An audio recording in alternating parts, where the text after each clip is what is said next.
누가복음 2장 1절에서 7절 말씀.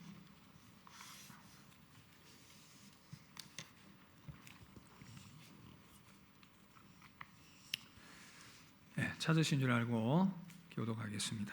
누가복음 2장 1절에서 7절입니다. 그때 가이사 아구스도가 영을 내려 천하로 다 호적하라 하였으니 이 호적은 구레뇨가 수리아 총독이 되었을 때에 처음 한 것이라. 모든 사람이 호적하러 각각 고향으로 돌아가매 요셉도 다윗의 집 족속이므로 갈릴리 나사렛 동네에서 유대를 향하여 베들레헴이라 하는 다윗의 동네로 그 약혼한 마리아와 함께 호적하러 올라가니 마리아가 이미 잉태하였더라. 거기 있을 그때에 해산할 날이 차서 함께 봅시다. 첫 아들을 낳아 강부로 싸서 구유에 뉘었으니 이는 여관에 있을 곳이 없음이로라. 아멘. 아멘. 할렐루야. 오늘은 성탄주일입니다. 성탄주일. 다음 우리 며칠 뒤에 성탄절 예배가 있겠지만 오늘 성탄주일이기 때문에 미리 성탄 인사를 좀 했으면 좋겠습니다. 우리 앞뒤 잡으면 인사합시다. 메리 크리스마스. 성탄의 기쁨이 당신과 함께 하세요라는 존칭을 붙여야 됩니까? 당신과 함께. 예, 우리 안에 주님의 탄생의 기쁨이 가득한 이날 되기를 바랍니다. 빈방 있나요라는 제목으로 말씀 나누도록 하겠습니다. 예수님께서 약속대로 베들레헴에서 탄생하셨습니다. 로마 황제 가이사 아구스도가 이스라엘을 속국으로 통치하던 그 시기였습니다. 이 사람의 본명은 가이우스 옥타비우스이고 역사의 기록에 의하면 BC 27년부터 AD 14년 그때까지 통치를 했습니다.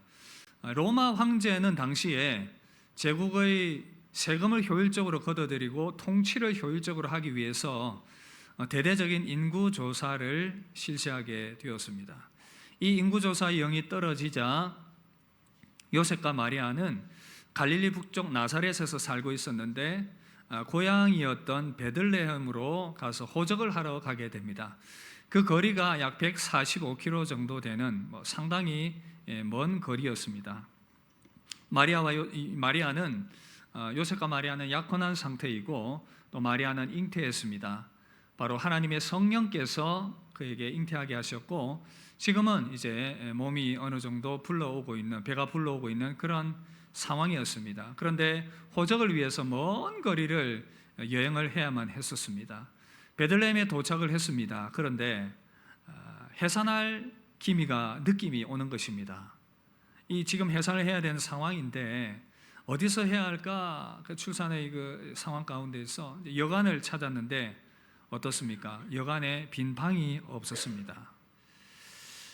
여관 주인이 아마 마리아를 보았을 때에 또 요셉을 보았을 때에 아마 실제로 방이 가득 찼기 때문에 없었을 수도 있는데 아니면 이제 초라한 모습으로 몰골을 하고 있는 이 두 사람을 보니까 저 사람들에게 방을 줘봤자 무슨 유익이 있겠냐, 출산하는 과정에서 여러 가지 그런 여간을 더럽힌다고 생각을 했을 수도 있고 별로 돈이 안 된다고 생각하니까.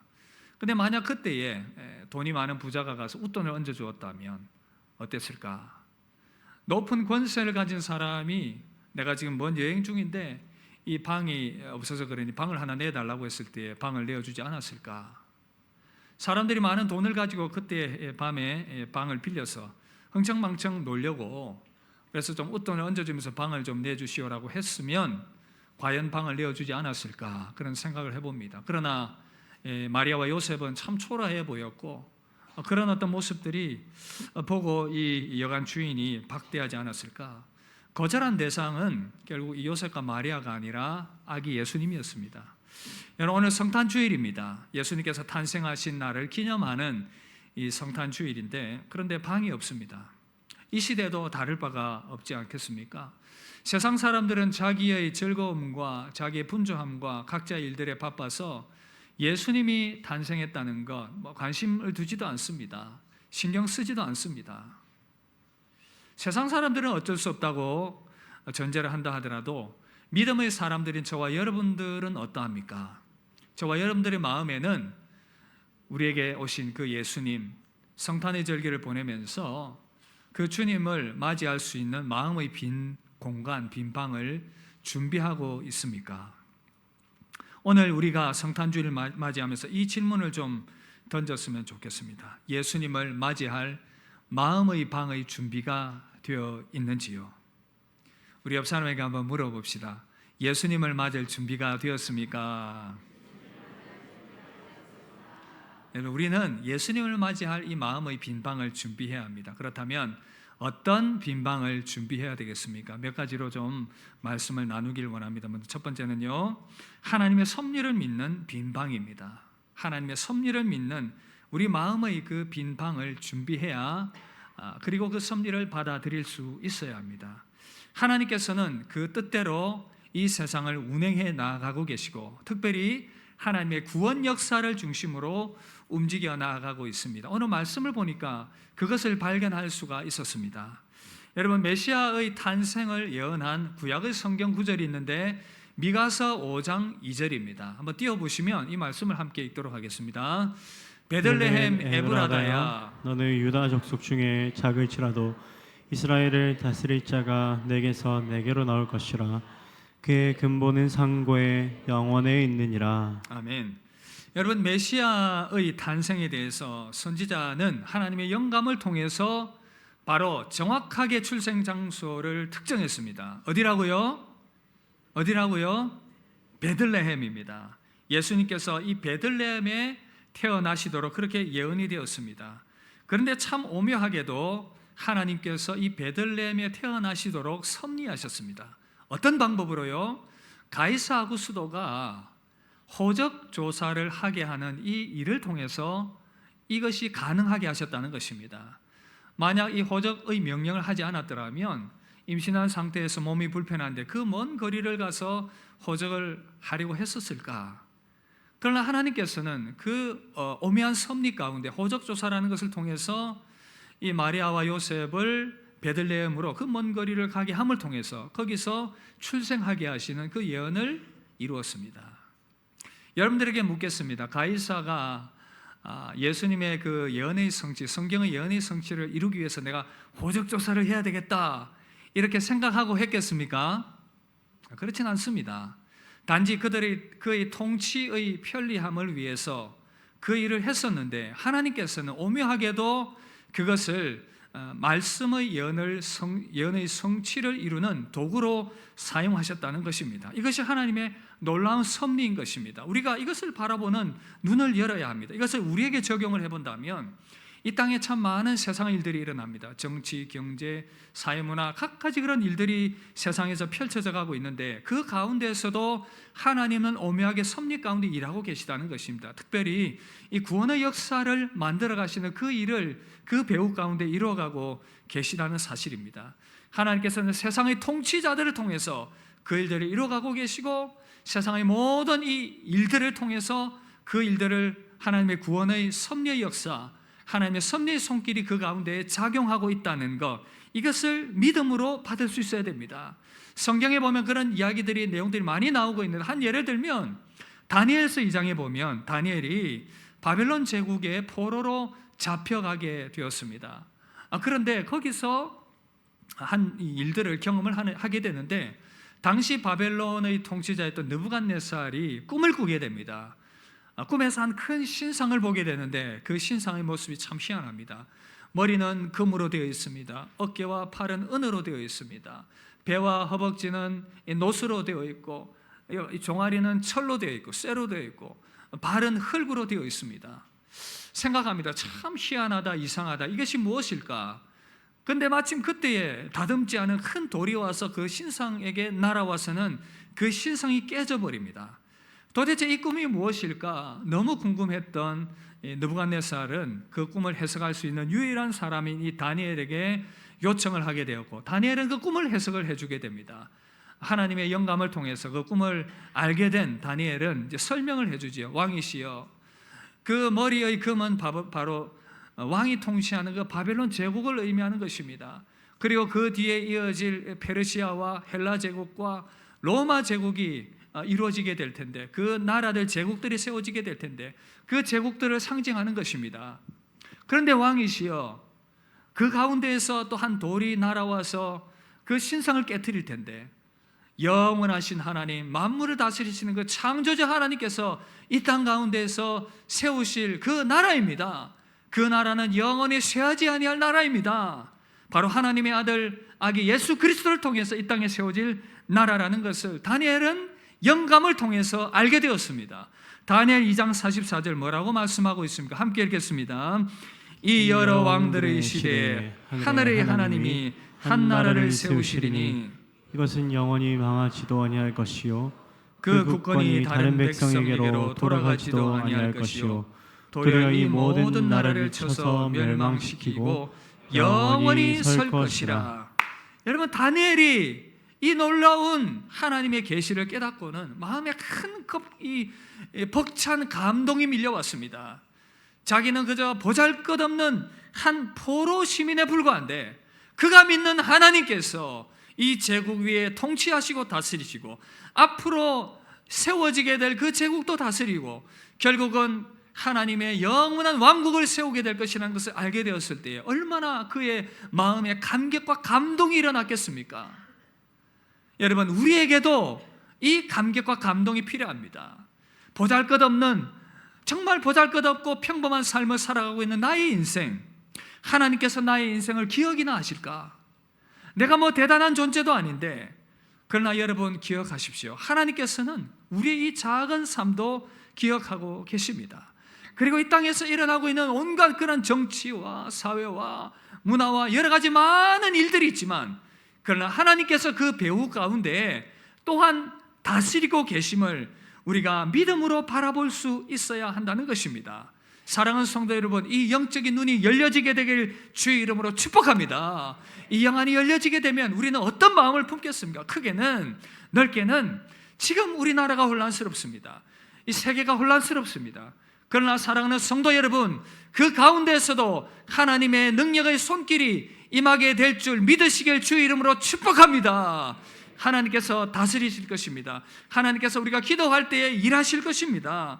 그래서 그 가운데서도 하나님의 구원의 역사 변함없이 이루어지게 될 것이고 하나님의 섭리의 손길은 변함없이 작용하게 될 것입니다. 여러분, 좁게는 우리의 삶을 생각해 봅시다. 참으로 미약해 보이고 작은 삶인 것 같고 참으로 무가치해 보이지만 그러나 내 삶 가운데서도 하나님은 변함없이 섭리하고 계시다는 이 사실을 여러분 믿으셔야 합니다. 여러분, 가이사 아구스도에 비하면, 그 당시 천하를 호령하는 그 황제의 힘에 비하면 예수님께서 초라하게 한 구석텅이에서 여간방에서 출생하신 그것이 얼마나 미약해 보입니까?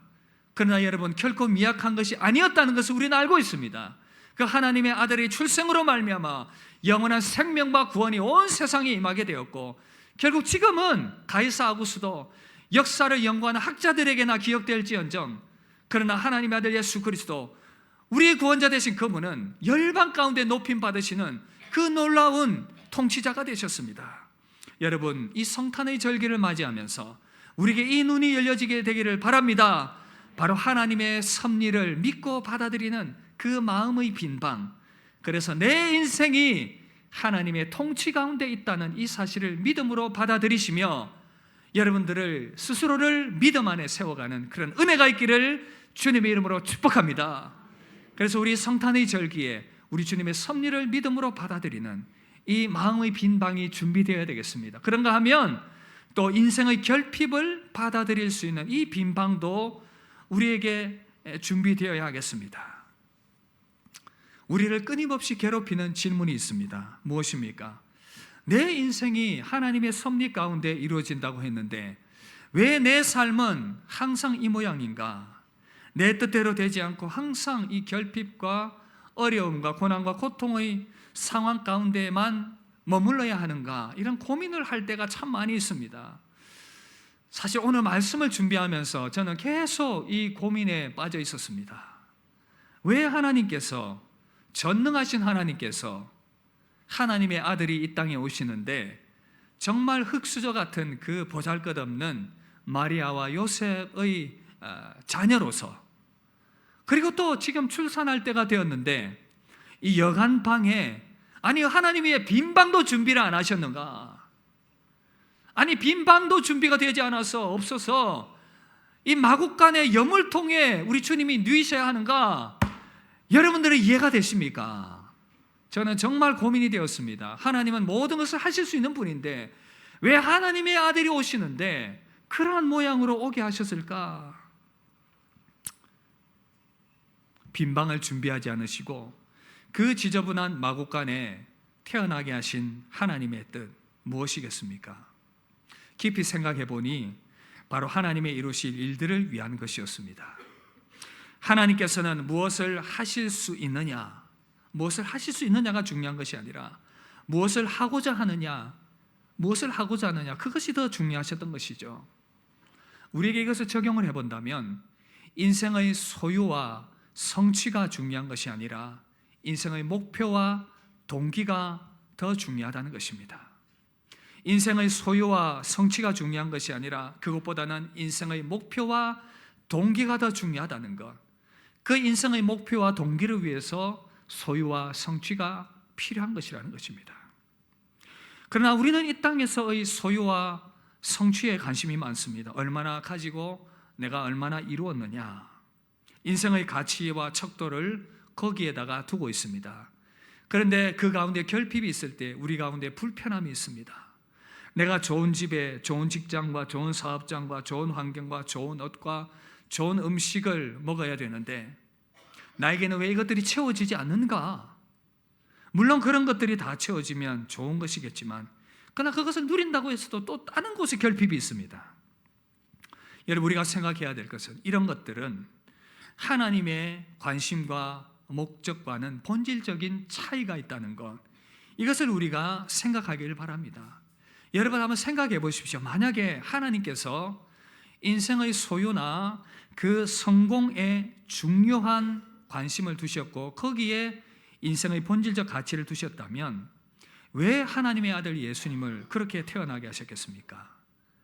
주님의 그 출생도 정말 삐까뻔쩍한 그 부모님과 그 집안과 그 출생의 장소도 최소한 최고급의 호텔에 잘 준비된 곳에서 출생을 하셔야 맞지 않겠습니까? 그런데 모든 것이 결핍되고 부족한 상황, 예수님 태어나게 하시면서 이 세상의 가혹한 현실을 경험하게 하셨습니다. 그 이유가 무엇이겠습니까? 바로 하나님께서 이루실 그 구원의 역사는 이 땅의 모든 사람을 위한 구원이라는 것을 보여주시기 위한 것이었습니다. 이 땅에 부유하고 가진 자들뿐 아니라 특별히 가난하고 소외되고 죄인이고 인생의 결핍을 가진 모든 자들을 위한 복음이어야 한다는 것. 사실 권력이 있는 사람들, 부유한 자들, 금수저들, 소위 말해서 평범한 사람들처럼 살지 않기 때문에 연약한 자들의 아픔을 이해할 수가 없습니다. 경제적인 고통과 집 걱정과 학비 걱정과 먹고 살 걱정 이해하지 못합니다. 아파보지 못한 사람은 아픈 자들의 그 고통을 이해하지 못합니다. 가정 불화를 경험하지 않은 자들은 가정이 불화하는 것을 이해하지 못하는 것입니다. 그러나 기억하십시오. 하나님의 아들 예수 그리스도는 그 모든 것들을 친히 경험하고 공감하기를 원하셨습니다. 우리 주님께서 결국 이 가정의 출생과 성장과 십자가를 지는 이 모든 인생의 길이 순탄하지 않았던 이유도 바로 여기에 있습니다. 연약한 자, 고통하는 자, 슬픈 자, 인생의 결핍이 있는 자들을 이해하시기 위해서 우리 주님께서 그렇게 연약한 모습으로 이 땅에 오셨다는 사실입니다. 여러분, 내 뒤를 봐줄 백이 없습니까? 우리 초라한 가정에 출생하신 예수님은 그저 흙수저셨습니다. 차별과 핍박 경험하십니까? 한 살도 못 되셔서 우리 주님은 그 박해를 피해서 애굽으로 피난 가셔야만 했습니다. 왕따와 배신당했습니까? 우리 주님 수없이 사람들로부터 소외를 당하셨고 또한 제자들로부터 배신당했습니다. 버림당하셨습니까? 예수님은 가장 가까운 제자들로부터 버림당하셨고 성부 하나님께로부터 십자가 그 순간은 버림을 당하셨습니까? 여러분, 사랑하는 사람을 잃은 경험이 있습니까? 우리 주님 나사로를 비롯해서 그 사랑하는 자들의 아픔 가운데 공감하시며 고통하셨습니다. 육체적인 질병과 아픔 가운데 있습니까? 우리 주님은 십자가에서 인간이 경험할 수 있는 가장 극악한 고통을 경험하셨습니다. 여러분, 인생의 결핍이 있으십니까? 오늘도 빈 방이 없어 누일 곳도 없어 마구간에 누이신 아기 예수님 바라볼 수 있기를 바랍니다. 그 예수님께서 친히 여러분들의 결핍을 아시고 기억하시고 위로하시고 안아주실 것입니다. 그리고 여러분, 세상의 결핍만 보지 말고 우리에게 있는 것을 바라볼 수 있기를 바랍니다. 초라한 내 인생에 예수님께서 계시다는 사실입니다.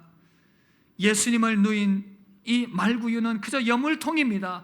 평범한 물건입니다. 당시 이 가축을 기르던 그 가정에 일반적으로 있던 그 여물통입니다. 그런데 이 말구유가 예수님의 탄생 시점에서 너무나도 특별한 물건이 되었습니다. 그 구유가 비쌌기 때문입니까? 그렇지 않습니다. 하나님의 아들 그 예수님을 담았기 때문에 소중해졌습니다. 너무나도 평범한 물건이었는데 우리 주님을 안았기 때문에, 우리 주님을 담았기 때문에 소중한 물건이 되었습니다. 이전부터 전해오는 한 이야기가 있습니다. 산 위에 있는 작은 나무 한 그루가 꿈을 품었습니다. 자신의 미래에 대해서 나는 정말 소중한 보물을 담는 보물 상자가 되고 싶어. 각종 보석을 담는 그 아름다운 보석 상자가 되고 싶어. 오랜 시간이 지났습니다. 이 작은 나무는 이제 커서 큰 나무가 되었습니다. 드디어 생각합니다. 나는 아름다운 보석을 담는 이 보석 상자가 될 거야. 그렇게 좋아했지만 안타깝게도 가축의 여물통으로 만들어졌습니다. 이 나무는 아무런 장식도 없었습니다. 봄을 담아내지도 못했습니다. 그저 가축을 위한 여물만 담고 있었습니다. 매일매일 시간이 지나면서 이 나무는 생각합니다. 아, 나의 꿈은 이제 잊혀져 가는구나. 그러던 어느 날 밤이었습니다. 찬란한 별빛이 쏟아지던 밤, 한 젊은 여인이 자신이 아는 그 아기를 구유에 누였습니다. 그 후에 목자들이 찾아와서 그 아기에게 경배를 드렸습니다. 동방박사들이 찾아와서 예물을 드리고 이 아기에게 경배했습니다. 이 나무는 그 모든 광경을 목격했습니다. 그때 나무는 깨닫습니다. 그제서야 자신의 꿈이 이루어졌다고요. 이 나무는 자신 안에 있는 지금 세상에서 가장 소중한 하나님의 아들을 안게 된 것을 깨달은 것입니다. 사랑하는 여러분, 구유가 예수님을 담을 때에 사람들이 존귀하게 여기는 왕의 침대가 되었습니다. 이 말구유가 우리를 닮았다는 생각을 해봅니다. 우리는 너무나도 평범하고 부족한 자들입니다. 그러나 우리 안에 예수님을 담고 있으면 우리는 존귀한 자들이 됩니다. 고린도서 4장 7절 이렇게 말씀합니다. 우리가 이 보배를 질그릇에 가졌으니 이는 심히 큰 능력은 하나님께 있고 우리에게 있지 아니함을 알게 하려 함이라. 우리는 질그릇과 같이 보잘것없는 존재이지만 내 안에 예수님을 담았다면 나는 그 어떤 존재보다 소중한 존재가 되었다는 것을 믿으시길 바랍니다. 세상의 인기와 명예와 돈과 좋은 것들 가득 채워져야만 내가 소중한 존재가 아니라 예수님으로 채워질 때에 우리는 값비싼 인생이 된다는 것을 꼭 기억하시길 바랍니다. 예수님은 나의 야망을 채워주시는 분은 아닐 수 있지만 그러나 그분은 우리 모든 필요를 채워주시고 우리 모든 것들을 공급하시고 선한 목자가 되셔서 우리를 변함없이 쉴만한 물가로 인도해 주실 것입니다. 게다가 세상 그 무엇보다도 우리 주님은 우리에게 생명의 떡을 공급해 주실 것입니다. 우리 주님이 태어나신 곳 베들레헴입니다. 베들레헴은 바로 이 떡집이라는 의미를 담고 있습니다. 우리 주님께서 이 떡집에서 태어나셨다는 것 특별한 의미가 있지 않습니까? 우리에게 바로 생명의 떡이 되시기 위해서, 우리에게 영원한 생명을 주시는 그 생명의 떡이 되기 위해서, 우리 영혼에 만족함을 주는 그 떡이 되기 위해서, 우리 인생에 본질적인 만족함을 주는 그 영원한 생명의 떡이 되기 위해서 우리에게 찾아오셨습니다. 요한복음 6장 48절 51절 이렇게 말씀합니다. 우리 함께 읽읍시다. 내가 곧 생명의 떡이니라. 너희 조상들은 광야에서 만나를 먹어서도 죽었거니와 이는 하늘에서 내려오는 떡이니 사람으로 하여금 먹고 죽지 아니하게 하는 것이니라. 나는 하늘에서 내려온 살아있는 떡이니 사람이 이 떡을 먹으면 영생하리라. 내가 줄 떡은 곧 세상의 생명을 위한 내 살이니라 하시니라. 할렐루야. 세상의 떡 이 땅에서 누리고 이 땅에서 먹고 마시고 하는 모든 것들은 수명이 너무나도 짧지만 우리 주님이 주시는 떡은 영원한 생명의 떡입니다. 우리의 죽은 영혼을 살리고 마땅한 이 죽어야 될 이 육신도 부활의 몸으로 살리고 우리 주님 안에서 영원한 그런 복락을 누리게 하는 그 생명의 떡, 썩지 아니하는 그 생명의 떡을 공급해 주시는 그 생명의 떡, 우리 주님께서 우리 가운데 이 떡을 주시겠다 말씀하십니다. 사랑하는 성도 여러분, 인생의 결핍이 있습니까? 우리의 결핍을 공감하시고 영원한 생명의 양식으로 배부르게 하신 우리 주 예수 그리스도, 그분을 믿음으로 붙들게 되게 주의 이름으로 축복합니다. 뿐만 아니라 그분의 섭리 가운데에서 우리 모든 필요를 채우시며 이 땅에서의 필요들을 공급하시며 변함없이 우리를 아름답게 인도하실 그 주님을 믿음으로 변함없이 바라보고 믿음으로 일어나게 되길 주의 이름으로 축복합니다. 우리는 그래서 이 땅에서 결핍이 있더라도 그 결핍을 믿음으로 받아들입니다. 주님이 채워주실 것이기 때문에.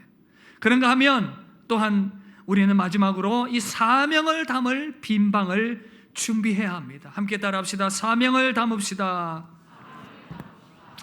여러분, 세상의 모든 것들, 금도 은도 다 주님의 것이고 모든 것에 우리 주님은 부여하신 분입니다. 그런데 가장 초라한 모습으로 방도 없이 마구간에 구유에 태어나시고 십자가의 길을 가신 이유가 무엇인가?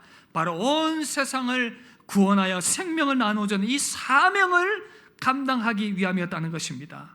예수님의 사명이 바로 이것입니다. 그분의 낮아지심을 통해서, 그분의 십자가의 길을 통해서, 자신의 그 낮아짐을 통해서 세상을 부여하게 하시고 우리를 부여하게 하시는 이 사명을 이루기 위함이었습니다. 고린도후서 8장 9절 이렇게 말씀하고 있습니다. 우리 주 예수 그리스도의 은혜를 너희가 알거니와 부여하신 이로서 너희를 위하여 가난하게 되심은 그의 가난함으로 말미암아 너희를 부여하게 하려 하심이라. 여러분, 가장 비참한 가난은 하나님을 알지 못하고 방황하는 영적인 가난입니다. 어떤 사람은 이 세상에서 부유한 것 같고 이 땅에서 누릴 것 다 누리고 사는 것 같지만 그 영혼이 피폐한 가운데, 가난한 가운데 살아가는 사람들 너무 많이 있습니다. 그래서 우리는 이 땅에서의 세상의 결핍을 너무 부러워할 필요도 없습니다. 그들 또한 내면의 극심한 결핍 가운데 살아가고 있기 때문인 것입니다. 영적인 가난, 그렇게 이 땅에서 좀 살다가, 잘 살다가 그 영혼이 영원한 멸망 가운데 처하게 된다면 그 인생이 얼마나 비참하고 가난한 인생입니까? 하나님의 아들 예수님은 가난한 영혼들을 구원하고 그들에게 하나님 나라의 풍성한 생명을 주시는 이 사명 감당하기 위해서 낮은 말구에서 태어나시고 십자가에서 죽으시고 부활하셨습니다. 결국 예수님께서 이 땅의 출생부터 가난한 부모 밑에서 빈방도 없고 말구에서 태어나시고 부족한 결핍이 있는 인생을 사신 이유는 바로 인생이란 이 세상의 결핍을 채움받고 누리는 것이 아니라 사명을 따라 사는 것이 가장 가치 있는 인생이라는 것을 보여주기 위해서 이렇게 연약한 모습으로 우리 가운데 오셨다는 사실입니다. 여러분들이 동의하시든 그렇지 않든 이것이 말구에서 태어나신 그 주님의 의도인 것입니다. 여러분, 우리 주님께서 동일하게 저와 여러분들에게 말씀하십니다. 내가 이 땅에서 무언가를 성취하고 누리는 이유는 바로 사명 감당하기 위함입니다. 내가 어떤 위치를 차지하고 잘되고 부유하게 하신 이유는 나의 야망을 확장하기 위한 의도가 아니라 우리 주님처럼 남은 생에 사명 감당하게 하기 위함입니다. 우리의 야망과 우상을 십자가에 못 박고 그분을 경배하며 그분의 길을, 사명의 길을 함께 걸어가라고요. 그 사명을 위한 빈방을 우리도 준비해야 합니다. 우리는 때로 남보다 잘되고 성공하고 이름을 낼 수도 있습니다. 그렇다면 거기에서 감당해야 될 사명이 있음을 믿어야 합니다. 나의 위치와 자리에서 어떻게 하면 복음이 증거되고 하나님의 나라가 세워질 수 있을까? 하나님 영광 받으실까? 하는 사명자가 되길 바랍니다. 어떤 경우에는 예수님처럼 결핍의 상황을 만날 수도 있고 마곡간의 불편함을 감수해야 할 때도 있습니다. 그러나 그 또한 부르심의 사명을 감당하는 길이라면 그 길을 감당할 수 있는 마음의 빈 방을 마련하겠다고요. 인생의 의미가 소유와 성취에 있는 것이 아니라 사명에 있기 때문입니다. 이번 성탄절 그런 사명을 위한 방을 준비하는 그런 절기가 될 수 있기를 바랍니다. 예수님의 낮아지심을 본받고 사명 감당하는 인생을 나도 살겠다고요. 그런 선한 결단이 있는 남은 생애가 되기를 주님의 이름으로 축복합니다. 말씀 마무리하려고 합니다. 여러분, 우리 주님 성탄절기 보내고 있습니다. 그런데 뭔가 결핍한 가운데 살아가고 있습니까? 그 결핍에 집중하지 마시고 우리에게 터무니없는 결핍과 환영받지 못한 그 경험을 하신 아기 예수님으로 오신 그 주님을 믿음으로 바라보며 깊이 생각하시길 바랍니다. 그리고 우리 주님을 맞이할 빈 방을 준비하시기를 바랍니다. 주님이 우리 마음 문을 두드리고 있습니다. 아무개야, 너는 나를 맞이할 준비가 되어 있느냐? 내가 화려한 그 하늘 영광 버리고 내가 누일 공간도 없이 말구유에 태어난 그 의도를 알겠느냐? 주님 우리에게 말씀하십니다. 여러분, 하나님의 섭리를 믿음으로 받아들이시길 바랍니다. 저와 여러분들의 생애가 변함없이 그분의 손 안에 있습니다. 때로는 인생의 결핍이 있다 하더라도 그 가운데 이루실 하나님의 사명을 생각하고 또한 우리의 모든 결핍을 필요를 채우실 그 주님을 믿음으로 받아들이시고 우리에게 변함없이 생명의 떡을 공급하시는 그 주님을 신뢰하며 믿음으로 걸어가시길 바랍니다. 뿐만 아니라 이 땅에서 내가 살아가는 이유가 나의 성취와 잘됨을 이루기 위함의 목적이 아니라 사명 감당하기 위한 것이다라는 것, 그것이 이 빈방과 말구유가 우리 가운데 주시는 메시지라는 것을 기억하며 그런 선한 결단 가지고 믿음으로 살아가는 저와 여러분들 되시기를 주님의 이름으로 축복합니다. 우리 함께 찬양하고 받은 말씀 붙들고 우리 기도하겠습니다. 참 반가운 신도 여러분께 찬양합시다.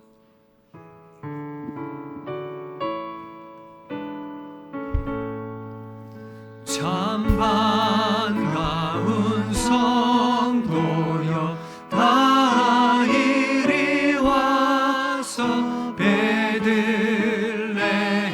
성 안에 가봅시다. 저 구유에 누이신 아기를 보고 엎드려 절하세 엎드려 절하세 엎드려 절하세 구주 나셨네. 저 천사여 찬송을 높이 불러서 이 광활한 저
시간 합심해서 받은 말씀 생각하며 한번 기도하기를 원합니다.